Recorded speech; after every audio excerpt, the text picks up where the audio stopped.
Higanting Easter Bunny sa South Africa, gawa sa purong tsokolate. At Oscars Best Actress Sandra Bullock no-show sa London premiere ng The Blind Side matapos mabisto ang umunoy pambababae ng kanyang mister. Kailan lang nang manalo bilang Best Actress sa Oscar Award si Sandra Bullock. Punong-puno pa ng pagmamahal ang speech ng Hollywood actress para sa kanyang mister na si Jesse James. Pero matapos lang ang mahigit isang linggo, napaulat na lumaya sa kanilang bahay sa California si Bullock. Di rin siya nakadalo sa premiere ng kanyang pelikula sa London. At batay sa Hollywood Buzz, yan daw ay matapos mabisto ang pambababae umano ng kanyang asawa. Napabalitang nakipagrelasyon si James sa isang tattoo model habang busy si Bullock sa shooting ng The Blind Side. Bagamat di direktang umamin sa extramarital affair, nag-issue na ng public apology si James sa kanyang misis sa 3 anak.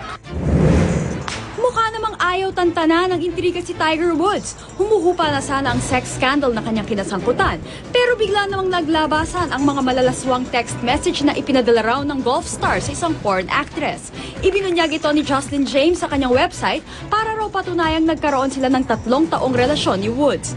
Tahimik naman ang kampo ni Woods na kailan lang ay nagsabing babalik na siya sa paglalaro ng golf matapos ang 4 na buwang self-exile. Maglalaway ka naman sa higanting Easter Bunny na ito.